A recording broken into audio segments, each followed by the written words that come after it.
Isang mapagpalang umaga po sa mga kapatid po natin na patuloy na sumusubaybay at nanonood po ng ating daily devotion.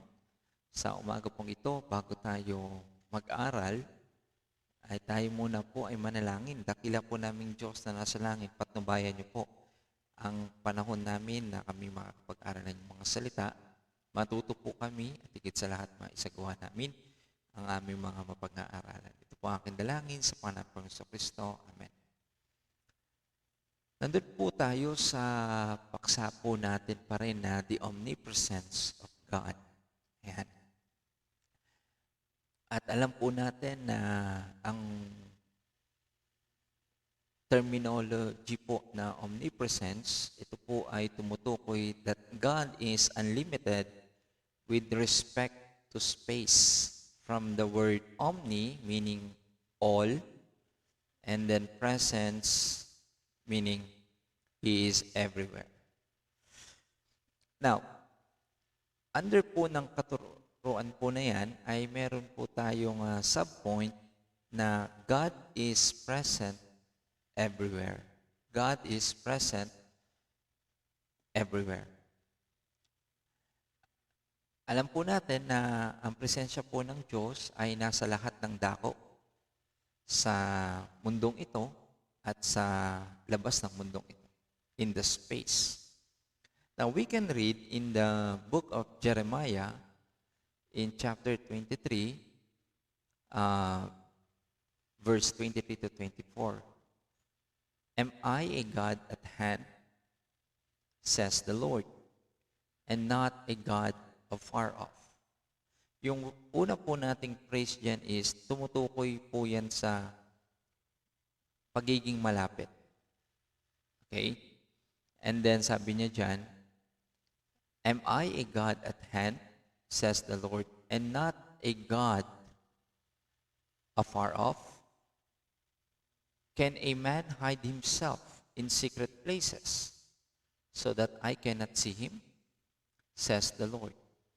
Do I not feel heaven and earth? Says the Lord. So dito po sa verse po na to ay God is rebuking yung mga propeta na nag-iisip sa kanilang mga pangunawa na kaya nilang pagtaguan ng Diyos. Kaya nilang magtago sa presensya ng Diyos. At ito ang tugon ng Panginoon sa kanila. Siya ba ay Diyos lang ng malapitan? Siya ba ay hindi na Diyos ng malayuan? Meron bang pwede magtago sa Diyos? So pwede nating sagutin agad. Wala. Wala. So wala pong pwedeng magtago sa Diyos. No? Tayo man na mga tao o mga anghel pa na kanyang nilikha. Lahat ay nasa kanyang pangunawa. At lahat ay nasa kanyang presensya. Another verse naman na ito naman na itumutukoy kay David. This is from the Psalms in chapter 139 verse 7 to 10. Ang sabi po dyan, whither shall I go from your spirit? Or whither shall I flee from your presence? If I ascend to heaven, you are there. If I make my bed in Sheol, you are there. If I take the wings of the morning and dwell in the uttermost parts of the sea, even there your hand shall lead me, and your right hand shall hold me. So ito naman po ay kay King David. Medyo malayo po ang agwat po ni King David tsaka ni Prophet Jeremiah. At magkaiba ng aklat po, no? Kay Jeremiah is the Prophet Jeremiah, and itong kay David is from the book of Psalms.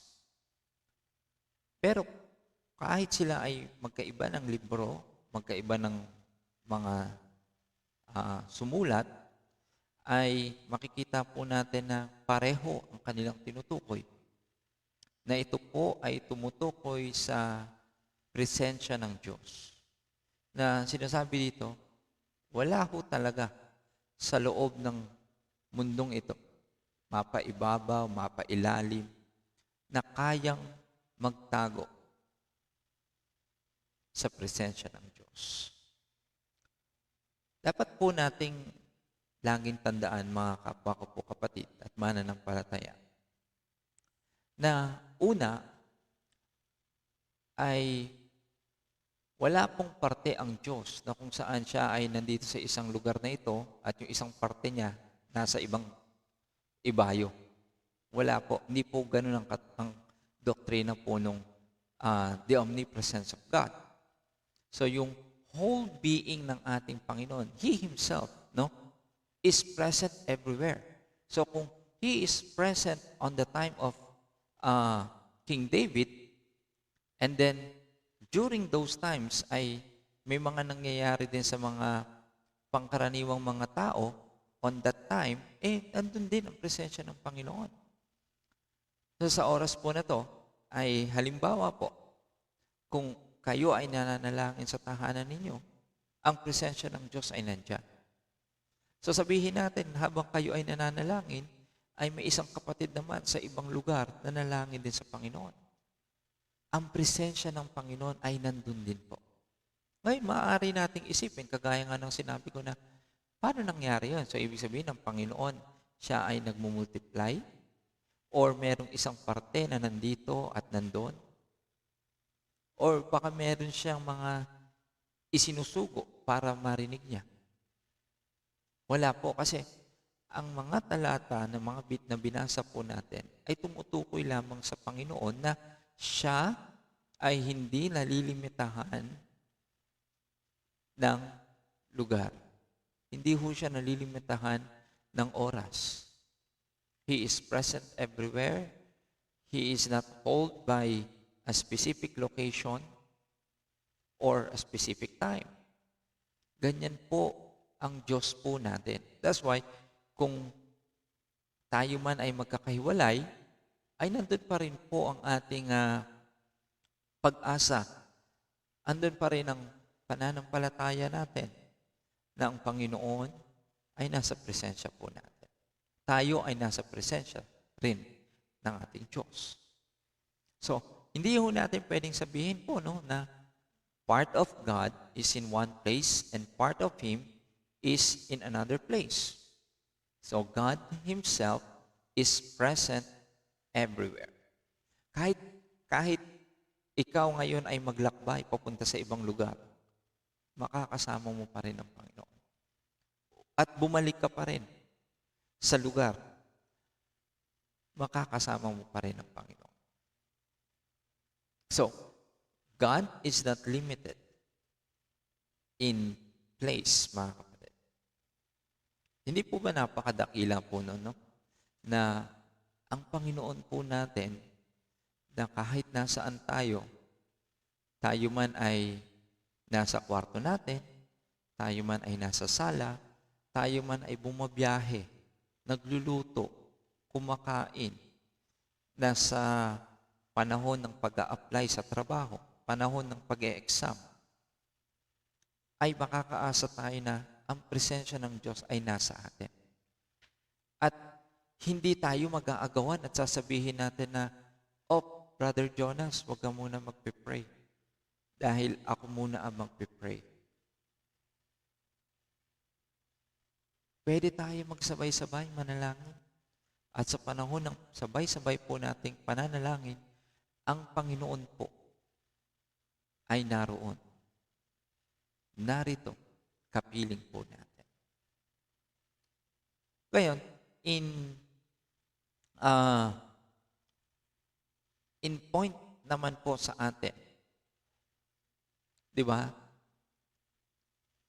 Parang tumutukoy sa faithfulness na ang Panginoon, everywhere, andun siya. Anytime, andyan siya. Pero sa atin, mga kapatid, sa panahon na tayo ay kailangan maglingkod, ang laki ng kakulangan natin. Wala tayo. sa panahon na kailangan tayo ng isang kapatiran, isang tao, ay nasasabi natin na pass muna. Next time na lang. Siguro pag medyo umayos-ayos ng sitwasyon o ang mga nangyayari sa paligid. Meron tayong pinipili. Pero ang Panginoon talaga napakadakila. Napakatapat. At itong attribute ng ating Panginoon, though hindi siya pwedeng mapunta sa atin, ay nag-e-encourage sa atin na maging available tayo sa mga panahon na kung saan ang kapatid natin kakailanganin tayo, sa mga panahon na ang ibang tao kakailanganin tayo, and even sa panahon ng paglilingkod, andun tayo. Nawa sa umaga pong ito ay ma-appreciate po natin ang kadakilaan ng Panginoon, ang katapatan niya po sa atin. That wherever we go, He is there. At sa atin naman po, no? If God requires of us, let us be there. Isang mapagpalang umaga po sa bawat isa.